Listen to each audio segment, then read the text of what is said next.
The definition of city science needs to be revisited because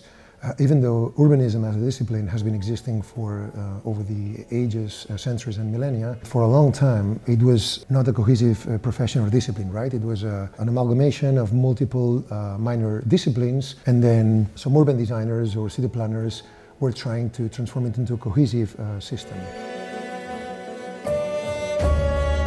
I'm Ramon Gras, city science and urban design researcher at Harvard University, as well as co-founder of Aretian Urban Analytics and Design.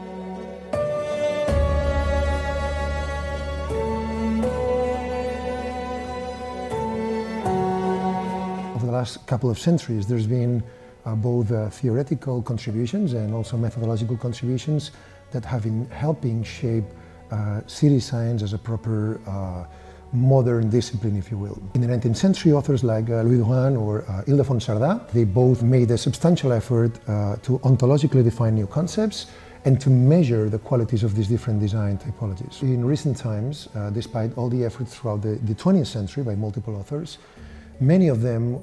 we can say that they were mostly abstract or theoretical contributions, but not very grounded on science or empirical validation, right? In the last few decades, what we've observed is that a number of researchers like Jeffrey West and Luis Betancourt and others from the Santa Fe Institute identify the foundations of city science. These initial efforts have been very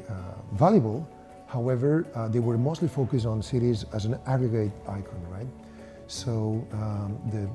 city science discipline required a more detailed analysis at the urban, district and local street level scale in order to really understand the relationship between different urban design patterns and the impact that those systems have on the quality of life of citizens as a whole.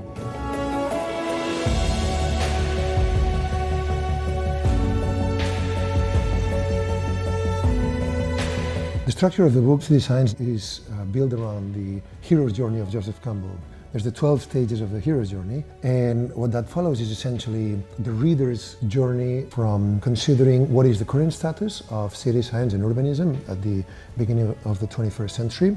what are the urban challenges that cities and urban communities and urban settlements are facing around the world, what have been the recent contributions by researchers, designers, practitioners,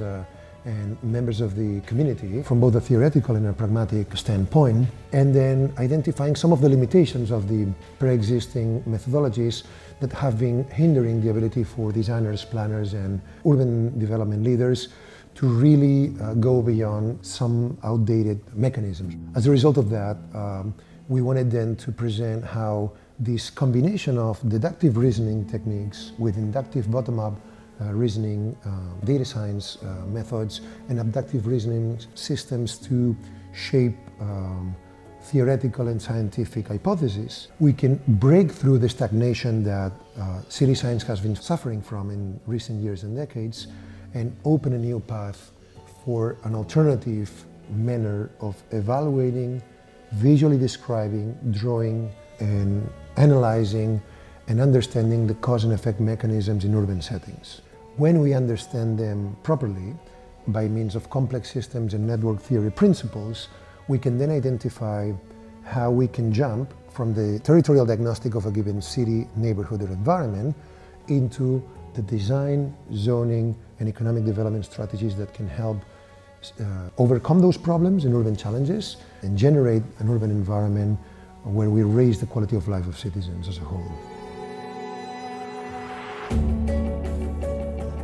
One of the main revelations of the book is that when we evaluate global cities, in this case 100 global cities, and we compare and contrast them in equal terms with units of typically 1,000 or 2,000 residents, there's a number of global urban development patterns that emerge.